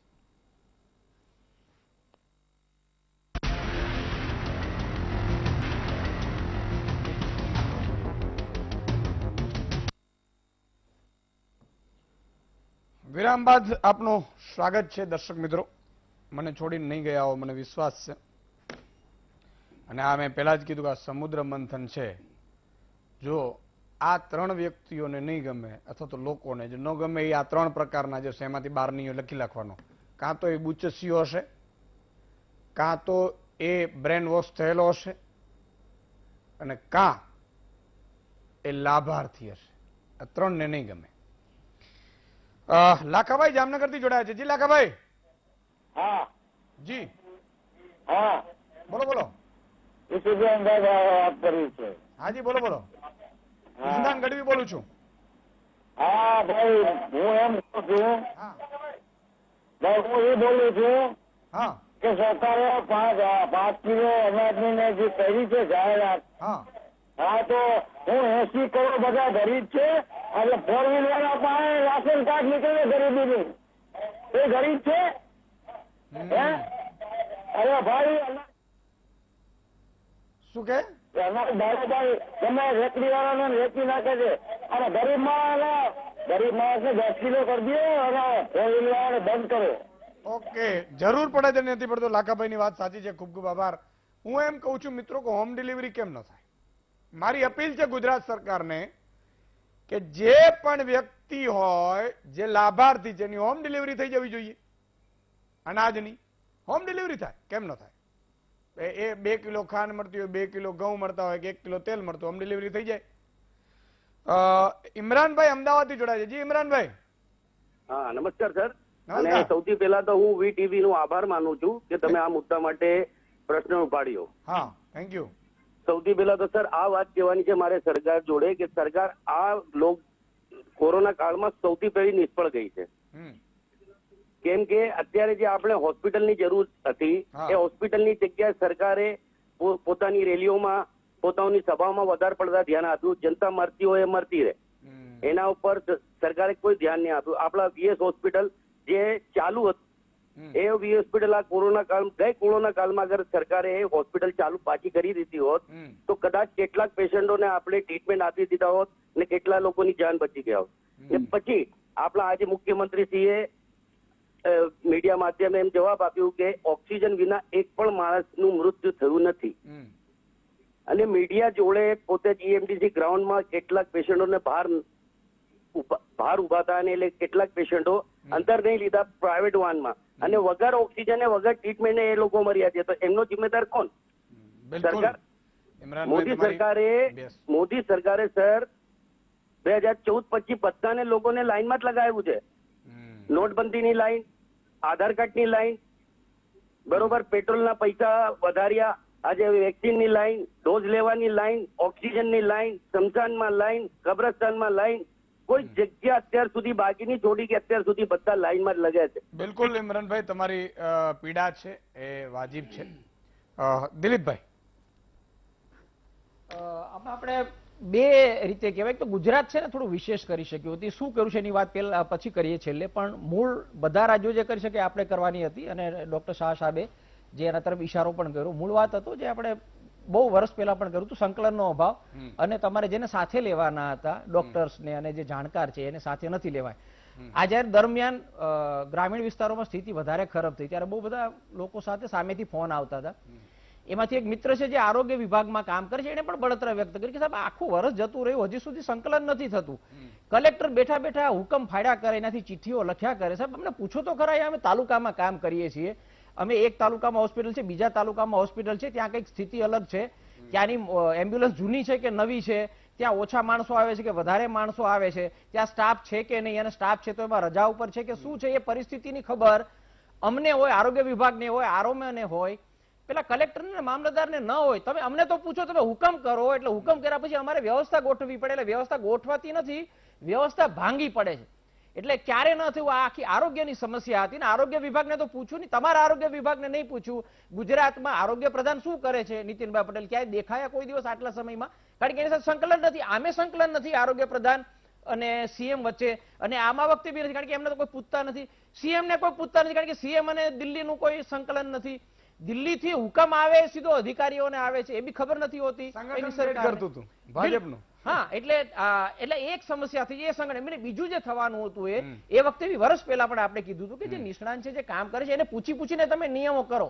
એને પેલા નિયમો બદલાય જ કરે. પેલા કે ના તમે અમુક હશે તો દાખલ કરી દો, પછી કે તમે ટોકન લઈ જાઓ, પછી કે આટલું લેવલ તમે માપી લો ને માપો, પછી 108 માં ઓલા અધિકારીઓએ જે સતત કર્યું છે એને કારણે આ મુશ્કેલી થાય છે. અને એ બી હજી બી કરી શકાય હોત.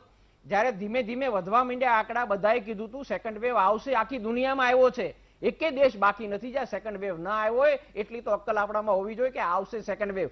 આવવા માંડ્યો, વધવા માંડ્યો, ત્યારે પણ કમસે કમ સંકલન સાધ્યું હોત પ્રાઇવેટ હોસ્પિટલ સાથે, પ્રાઇવેટ સંસ્થાઓ સાથે, આના જેવી સંસ્થાઓ સાથે, અને આરોગ્ય તંત્રને આગળ કર્યા તો આરોગ્ય તંત્ર સૂચન કરે આવું કરવું પડે, પછી કલેક્ટર એના પ્રમાણે હુકમો કરે. એવું થયું હોત તો થાત, એ નથી થયું, થવાનું પણ નથી, અને ક્યારે સરકારનું મિસમેનેજમેન્ટ કર્યું નથી. એ બધું ભૂલી જાય. ગુજરાત એક વસ્તુ અલગ કરી શક્યો હોત, એ નથી થયું. એનું કારણ આ છે કે વિચારવાનું બંધ થઈ ગયું હતું, નિર્ણયો તો બીજેથી લેવાય છે, અહીંયાથી થતા નથી. ગુજરાતનો આવડો મોટો એનઆરઆઈ વર્ગ અમેરિકામાં બેઠો છે, એને જયારે ખબર પડી ને પાછળ થોડી વાર પછી ખબર પડી કે આવો હાહાકાર મચ્યો છે ગુજરાતમાં, પછી એને જાતે બહુ બધી મદદો મોકલી છે. સાહેબ થોડાક વહેલા વિચાર્યું હોત, અહીંથી આપણે પોતાની રીતે દિલ્હીને પૂછવાની જરૂર નથી, તમે એનઆરઆઈ ને ફોન કરવાનું ચાલુ કરો, એ લોકો ઓક્સિજન કન્સન્ટ્રેટર મોકલવાનું ચાલુ કરી દીધી હોત. એ લોકોની તેવડ છે, પણ એને તમારે થોડું વહેલા કેવું પડે, સમયસર કેવું પડે ને. આવી ચૂક્યા હોત તો થોડીક તો મદદ થઈ હોત. એટલે એ પણ ગુજરાત જે બીજા રાજ્યો નથી કરી શક્યા એ આપણે કરી શક્યા હોત, એમાં પણ આપણે નિષ્ફળ ગયા. કારણ કે કશું નવું વિચારવાની પેલી દ્રષ્ટિ જ નથી, ધ્યાન ક્યાંક બીજે છે, કંઈક અલગ કામ કરવું છે. બાકી પ્રજાને રામ ભરોસે રાખો. અને અત્યારે ગામડામાં જે ચાલી રહ્યું છે, લોકો પોતપોતાના આસ્થાના કેન્દ્રમાં જઈને પોતાના દેવ સ્વરૂપને શાતા કરી છે, એટલા માટે કરી રહ્યા છે. એને ખ્યાલ આવી ગયો છે આ સરકાર ઉપર ભરોસો થાય નહીં, આ સરકાર આપણે મદદ નહીં કરે, આપણે કરવાની નથી. એક બચાવવાવાળો ઉપરવાળો છે, એના શરણમાં જાવ તો કંઈક થશે. બાકી આ તંત્રમાં, આ સરકારમાં હવે કંઈ થાય એવું છે નહીં. બિલકુલ. કેટલીક વાત મિત્રો એવી હોય છે હંમેશા કે જ્યારે તમે વિચાર કરજો કે આંખ છે ને એ ક્યારે ઉઘડે આપણી, કે જ્યારે આપણી ઉપર પીડા પડે ત્યારે આંખ ઉઘડે. એટલે ઈશ્વર છે ને એ અસ્તિત્વ છે, એ એની રીતે બધું ગોઠવતું હોય છે. અને ગોઠવતું હોય તો એમાં દરેક માણસ છે એ એના કર્મના બદલા ભોગવતો હોય, પરંતુ આંખ ઉઘડતી જાય, કર્મના બદલા ભોગવતો જાય. આવી બહુ બધી વાતો હોય.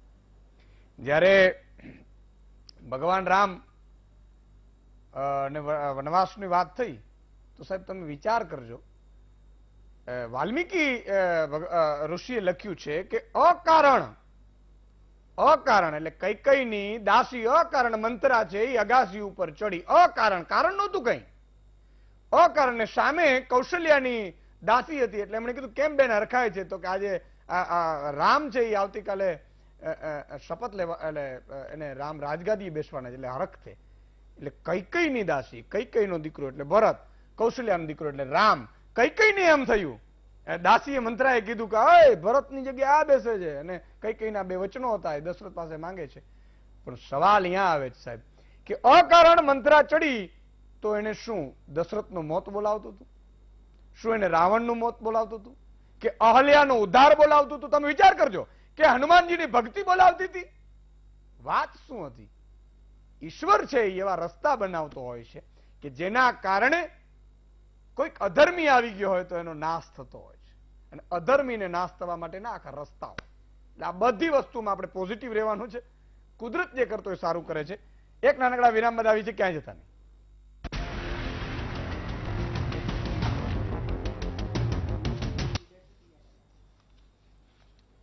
વિરામ બાદ આપનું સ્વાગત છે. જયરાજસિંહજી, બીજો ટર્ન છે સંક્ષેપ વાળો તમારો, શ્રદ્ધાબેન ને બંનેનો વારો છે. ઈશુદાનભાઈ, ઘણી વાતો થઈ. આમાં બંને જે નોન પોલિટિકલ જે તજજ્ઞો છે એમની વાત બહુ સ્પષ્ટ છે. પહેલાથી અનેક વખત વિપક્ષે પણ અમે અમુક મુદ્દા ઉઠાયા છે કે દાખલા તરીકે આખું ટોટલ મેડિકેશન એ સંપૂર્ણ રીતે મોટે ભાગે ડોક્ટરને ખબર પડે. આમાં તકલીફ શું છે કે સરકાર અને એના એડમિનિસ્ટ્રેટર એટલે કે ઓફિસર્સ બધા આઈએએસ કે બીજા જે કઈ ઓફિસર છે એ બધા ફેસિલિટેટરના રોલમાં હોવા જોઈએ. ખ્યાલ, ઉપયોગિતા માટે હોવા જોઈએ કે ભાઈ એમને તંત્ર શું મદદ કરી શકે, તો એમના ઓર્ડરો થાય તો ફટાફટ અમલ થાય, કારણ કે સરવાળે તો સરકાર હોય છે. એટલે જે નિર્ણયો ડોક્ટરો કરવાના છે એ બધા નિર્ણયો આ અધિકારીઓ કરવા માંડ્યા. હવે અધિકારીની medical point of view sensitivity, ક્યારેક આ પેશન્ટને ઓક્સિજન જોઈશે, કોને વેન્ટિલેટર લગાવવું, કોને નહીં લગાવવું, કેટલો ઓક્સિજન છે, આખું પિક્ચર ઊંધું થઈ ગયું. રેમડેસિવિર ડોક્ટરને ખબર પડે કે આપવાનું છે, હવે એક કલેક્ટર આપે છે. ડોક્ટરે ઓક્સિજન ચડાવવા નહીં જવા નક્કી કરવાની જગ્યાએ હવે ડોક્ટર પોતે ઓક્સિજન શોધે છે, જે ખરેખર એડમિનિસ્ટ્રેટિવ એટલે કે કલેક્ટર કે જે અધિકારી છે એમને કરવાનો છે એનો વહીવટ. એટલે એ અત્યારે ફેસિલિટેટરના એટલે કે સહયોગીના રોલમાંથી એ મુખ્ય રોલમાં આવીને સાહેબ થઈ ગયા છે. આખો લોચો ત્યાં છે અને નિર્ણયો પણ એટલે જ બદલવા પડે છે. પ્રોટોકોલ 108માં લાવવાનું, પછી કે નહીં લાવો તો ચાલશે, પછી કે દાખલ કરવાના નહીં કરવાના, આ બધા તગલગી નિર્ણયો બાબુશાહીની ઘોર નિષ્ફળતા છે. કારણ કે સરવાળે તો શું હોય, બાબુશાહી વાળાને તો સ્પષ્ટ રીતે એમને તો ભણાવવામાં જ આવે છે કે જનતાથી દૂર રહો, જનતાની સેન્સિટિવિટી માટે તમે નથી, તમારે તો વહીવટ કરવાનો. અને એ આ જ અધિકારીઓ કોર્પોરેટ મોટા માણસો, બંને પક્ષના મોટા નેતાઓ, તમામ પક્ષના, એટલે એમાં બધા આવી ગયા, નેતાઓ સાથે સુવાળા સંબંધ રાખવાના, જરૂર પડે એમને સાચવી લેવાના, એમને જનતાથી કાંઈ લેવા દેવા નહીં. કલેક્ટર કચેરીમાં જઈએ તો ખબર પડે 10% કલેક્ટર સારાય છે, એવું નથી બધા ખરાબ છે, બરોબર. પણ સરવાળે આખી આ બાબુશાહી ગુજરાતમાં તો સ્પષ્ટ નિષ્ફળ થઈ છે. અને આપણે ગુજરાતની વાત એટલે કરીએ છીએ કે ગુજરાતનો મુદ્દો છે, ગુજરાતમાં વાત થવી જોઈએ. હવે આપણે હમણાં જ સાંભળીએ છીએ છેલ્લા 2 દિવસથી કે 7 દિવસથી સામાન દિલ્હી એરપોર્ટ પર જ્યાં ઉતર્યો છે, જે હમણાં વાત કરી ડોક્ટર સાહેબે, વિરેનભાઈ, એ જ વાત કે સીધો સુરત ઉતારો જોઈએ, હૈદરાબાદ ઉતરે કે ત્રિવેન્દ્રમ ઉતરે, હું તો કહું છું તો સીધો ઉતરે તો 2-3-4 કલાકમાં લોજિસ્ટિકથી એ પહોંચી શકે, દર્દીના જીવ બચી શકે. આ તો બધું ત્યાં પડ્યું છે. હવે રાજકીય નિર્ણય થાય, તમને સાચવું તમને ના સાચવું, બાયસથી કોર્ટોય શું કા નિર્ણય લેવા પડ્યા મને કહો. મદ્રાસ કોર્ટ, ગુજરાત બરોબર, મદ્રાસ, પંજાબ, આ બધી કોર્ટોએ કેમ વારે ઘડીએ ઇન્ટરફિયર થવું પડે છે? એ સરકાર તો પાછું અમને અહીંયા હાઈકોર્ટમાં કેવું કહ્યું ખરું દિલીપભાઈ કે તમે ગાઈડલાઈન આપો અમને, તો તમને શું કહે બેસાડ્યા છે ભાઈ? તમારી સુપ્રીમ કોર્ટ વહીવટ માટે થોડી છે. સુપ્રીમ કોર્ટ તો ક્યાંય અન્યાય થતો અથવા તો કાયદાનું પાલન ના થતું હોય તો છે. પણ અમેરિકાથી વેક્સિન બનાવવાનું કાચું મટીરિયલ આવ્યું, આપણે જાણીએ છીએ. ચાઇનાથી ઓક્સિજનના કોન્સન્ટ્રેટર આવે, આપણે સૌ જાણીએ છીએ. ઓક્સિજનની આખી ટેન્ક સાઉદી અરેબિયાથી આવે, વાંધો નહીં, વેલકમ છે. જેનો વાંધો હશે તો જે તે વખતે બીજી વાતોથી વાંધો છે, પાછો ઓક્સિજન આવે તો વાંધો નથી. સાઉદી અરેબિયાનો મારી વાત સમજો, ત્યાંથી ઓસ્ટ્રેલિયાથી તમે વેન્ટિલેટર મંગાવો, રશિયાથી પછી સ્પુટનિક રસી મંગાવો છો, તો મેક ઇન ઇન્ડિયામાં શું કરો છો? મેક ઇન ઇન્ડિયામાં તમે શું બનાવો છો તો મને કહો. અત્યારે હાલ જીવન જીવવા માટેની આ 7-8 વસ્તુઓ અત્યારે પ્રખ્યાત થઈ છે, બીજી અનેક હશે. અત્યારે ઓપરેશન નથી કરતા, પણ અત્યારે હાવ માણસ જીવી જાય. એક નાનો વાયરસ જે આપણને દેખાતોય નથી અને એ આખી દુનિયાને હલાવી દીધી છે, તો એનો મતલબ કે માણસ અને એડમિનિસ્ટ્રેટિવ તમારા દેશનું ને રાજ્યનું નિષ્ફળ છે ને છે જ. અને મહામારી કઈ પહેલી વાર આવી છે એવું નથી સુદાનભાઈ, કોઈ ખોટી વાતો નહીં કરવાની. મહામારી કઈ પહેલી વાર આવી એવું નથી. હા, આની માત્રા વધારે છે, એની તીવ્રતા વધુ છે, પણ તમે મેક ઇન ઇન્ડિયામાં શું કરો છો? મેક ઇન ઇન્ડિયામાં ખાલી ભક્તો જ બનાવ્યા છે કે આ બધું વેન્ટિલેટર કે ઓક્સિજન કે એના કન્ટેનર કે માસ્ક? પહેલા શરૂઆતમાં તમે વેવ 1 માં તો શું હતું કે પીપીઈ કીટ નહોતી. હવે પીપીઈ કીટ તો સીવવાની જ હોય છે.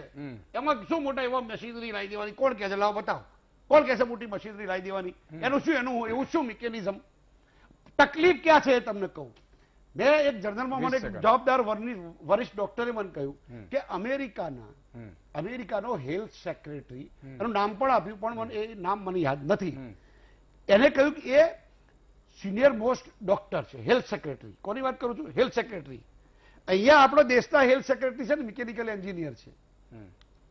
આપણા દેશના હેલ્થ સેક્રેટરી છે ને દિલીપભાઈ, મિકેનિકલ એન્જિનિયર છે. આ મને કોને કહ્યું છે? એક જવાબદાર ડોક્ટરે. ઠીક છે. તો તમે નહીં, પીડબ્લ્યુડી ની અંદર આપણે છે કે ભાઈ પીડબ્લ્યુડી ની અંદર સેક્રેટરી પીડબ્લ્યુડી હોય તો એ એન્જિનિયર હોવો, સિવિલ એન્જિનિયર હોવો જોઈએ.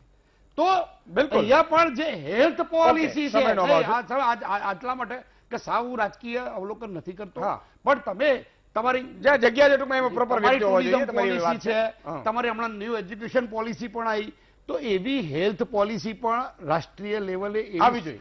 સુપર્બ ગણાય ને, એવી સુપર્બ ગણાય કે મેક્સિમમ એસઓએસ અંદર મેક્સિમમ તમે ઇમરજન્સી જયારે ઉભી થાય ત્યારે શું કરી શકો. અને હમણાં રૂપાણી સાહેબ કહેતા હતા કે ત્રીજા વેવની એમ કે બીજા વેવનો તો પૂરો કરી દીધો છે, પહોંચી વળ્યા છીએ. હવે જેના ઘરમાં મરી ગયા છે, મારા નજીકના સ્નેહીઓમાં એક ઘરમાં 2 ભાઈઓ, જુવાન જો દીકરાઓ 2 ભાઈઓ મરી ગયા છે.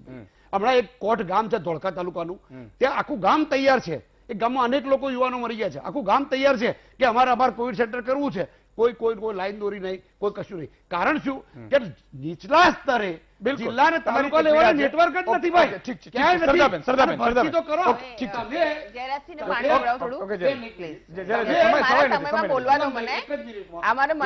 તમારે જે કરવાનું હતું એ કરતા નથી. તમે તાલુકા જિલ્લા નીચે પરકોલેટ થાય એવી સિસ્ટમ ગોઠવો. ભાઈ પાણી પીવો થોડું. હું તમને શું કહેવા માંગુ છું કે જો પરિસ્થિતિ ગંભીર નથી એવું મેં નથી કીધું, પણ પરિસ્થિતિ એક સેકન્ડ નહીં, હું કહું છું ભાઈ તમે સાંભળો શાંતિથી. પરિસ્થિતિ ગંભીર નથી એવું મેં નથી કીધું જયરાજસિંહ, પણ હું કહું છું કે અત્યારે જે લોકો પેશન્ટ દર્દીઓ જે છે, કોરોના લાભાર્થીઓ ડિસ્ચાર્જ થઈને ઘરે રહી રહ્યા છે, એ પણ એના માટે તંત્ર કામ કર્યું છે ને. એમને તો ડિસ્ચાર્જ થઈને નથી જઈ રહ્યા ને. મેક ઇન ઇન્ડિયાની વાત કરી છે તો આ Covaxin, Covishield A make in ઇન્ડિયામાં જ બની છે, જે ઘણા બધા આપણા વૃદ્ધોએ 45 થી ઉપરના ને અત્યારે આપણા યુવા જે લોકો છે 18 થી ઉપરના, એ લોકો લગાવી રહ્યા છે. મેક ઇન ઇન્ડિયામાં જ છે. પીપી અને માસ્ક કીટ જ્યારે કોરોનાનો ફર્સ્ટ વેવ હતો ત્યારે ડેફિનેટલી એક શોર્ટેજ હતી, પણ અત્યારે હવે એ સપ્લાય કરવા માટે આખું ને આખું જે તંત્ર છે એની સાથે ઘણા બધા લોકો છે. સંગઠનમાં બી અમારી મહિલા મોરચાની બહેનોએ પણ ખાસા એવા માસ્ક બનાવ્યા છે. અમારો યુવા મોરચા છે અત્યારે બ્લડ ડોનેશન, પ્લાઝમા ડોનેશન જે લોકોના માટે કરવાનું છે સંગઠનમાં એ કરી રહ્યું છે. જે તમે સંગઠનની વાત કરો, સંકલનની વાત કરે છે દિલીપભાઈ, તો મારે દિલીપભાઈને કહેવું પડશે કે હું હવે રજૂઆત કરીશ કે માન્ય મુખ્યમંત્રી શ્રી, માન્ય નાયબ મુખ્યમંત્રી શ્રી નીતિનભાઈ પાટીલ અને અમારા જે આદરણીય પાટીલ સાહેબ છે પ્રદેશ પ્રમુખ શ્રી, એ ત્રણેય હવે દિવસમાં કેટલી વાર ફોન ઉપર, મોબાઈલ ઉપર વાત કરે છે, કેટલી વાર કયા સંકલનમાં રહે છે, એનું સંકલન બુલેટિન બી તમને આપે.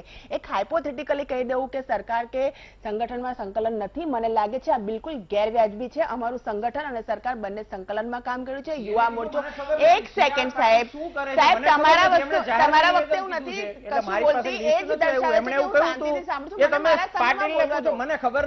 મને મારા સમયમાં બોલવા દો. અમે બુલેટિન બુલેટિન હવે કહીશું એ લોકોને કે તમે બુલેટિન જાહેર કરો, તમે કોલ રેકોર્ડ્સ જાહેર કરો. અંદરથી પણ હોવા જોઈએ એમ, અંદરથી પણ હોવા જોઈએ. દિલીપભાઈ એમ કહે છે હવે અંદરથી તો પતિ પત્ની બી કેટલા ભેગા મળેલા છે એવું બી બુલેટિન જાહેર કરેલા, આની કોઈ એ ના હોય કે કોણ કોને કેટલું પ્રેમ કરે છે. એટલે મહેરબાની કરીને બીજી વસ્તુ છે કે અમે સિરિયસ ટોપિક ઉપર આવીએ તો યુવા મોરચાના અમારા કાર્યકર્તાઓ જેટલા બી ભાઈઓ છે એ અત્યારે પ્લાઝમા ડોનેશન, બ્લડ ડોનેશનના કેમ્પો કર્યા છે. હું તમને એની બી વિગત આપી શકું છું.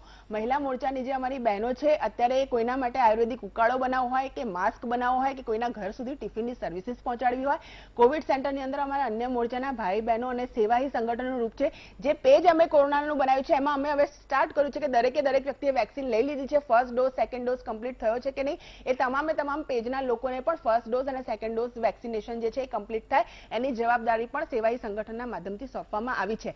અમે અત્યારે કોઈને ઉપર પક્ષાપક્ષી ઉપર કોઈ પણ આરોપ નથી કરવાના. અમને ખબર છે કે અમારી આલોચના થશે, પણ આલોચનાની વચ્ચે સરકાર અને સંગઠન ગુજરાતની 6.5 કરોડની જનતાને કોરોનામાંથી મુક્ત કરવા માટે પ્રતિબદ્ધ છે અને કટિબદ્ધ છે. ઠીક છે. સમયનો અભાવ એટલે જયરાજભાઈ, શ્રદ્ધાબેન, દિલીપભાઈ અને વિરેનભાઈ તમામનો ખૂબ ખૂબ આભાર. દર્શક મિત્રો તમે પણ જોડાયા અને કેટલાક ન જોડાઈ શક્યા એમનો પણ આભાર. અને સૌ આપણે આ કોરોના કાળમાં એકબીજાની મદદ કરીએ, ભામાશા બનીએ. ઈશ્વરદાસ બાપુજી બહુ સારી રચના કરી છે, સંત ઈશ્વરદાસ, કે ભાગ્ય બડા તો રામ ભજ બખત બડા કચ્છુ દહે, અકલ બડી ઉપકાર કર દે દરિયા ફળાય. ભાગ્ય બડા તો રામ ભજે, કે તમારા કિસ્મતમાં હોય તો તમે ભગવાનનું ભજન જ કરો, પણ બખત બડા કચ્છુ દે, જો તમારી પાસે નાણાં હોય તો આવા સમયે ખર્ચાવાના, દાન કરવાના. અને દાન કરો ને તો રાવણની સોનાની લંકા હતી એ ક્યાં લઈને ગયો, અને કર્ણ હતો આખી જિંદગી સાહેબ એને દાન કર્યું, એની પાસે ક્યાં કોઈ માંગતા હતા. કર્ણે અમારી પાસે આટલું ઉધાર લઈ ગયો છે, કઈ નહીં, ઈશ્વર અસ્તિત્વ પૂરું કરે. તમે આપો, ખાલી અક્કલ બળી તો ઉપકાર કરે. ડોક્ટરો છે તો અત્યારે કાપવાની જગ્યાએ મફતમાં તમે આપો. 2 મહિના અમે તમે ઘણું બધું કમાતો, અને ન હોય માન લો એ કમાય પાછું, એ થોડું ઘણું કમાઈ લે, પણ આપણી જરૂરિયાતો છે અને જિંદગીમાં જરૂરિયાતો ઓછી કરી નાખો તો બહુ મજા આવે. એટલે દેહ ધર્યા પડે, એટલે કે આ શરીર ધારણ કર્યું છે ને સાહેબ પરમાર્થ માટે છે. ઘણા તો રેમડેસિવિરના ખજાના કરીને બેઠા હોય, કોઈ આમ પૂછે છે ને કદાચ બીમાર પડીએ ને તો રેમડેસિવિર આપણે ત્યાં હોવા જોઈએ. કોની જોડે લીધા? તો પોલિટિશિયન પેલો આપણો મિત્ર નહીં તો તો કે એને 50 વોટનો તે દિવસે મેનેજ કરી દીધું તો આપણે બધા જ્ઞાતિના આગેવાન નહીં તો કે એને બૂચ મારીને 50 નું કરાવી દીધું તો આપણે રેમડેસિવિર લઈ લીધા. સાહેબ તમારા જ્ઞાતિના આગેવાનો તમને મતદાન માટે લઈ ગયા હોય, એને ઘરે રેમડેસિવિર ગોઠવી લીધા હોય, તમને પહોંચવા ન દે. આ બધા એટલા સ્વાર્થી હોય. એટલે જ્યારે તમે મતદાન કરો ત્યારે સારો ઈમાનદાર અને એ નાગરિક લાગે ને એને કરજો, બાકી કોઈ પક્ષાપક્ષીના અંતે એના પેલામાં આવી ન જતા. આજે બસ આટલું જ. આવતીકાલે ફરીથી મળીશું.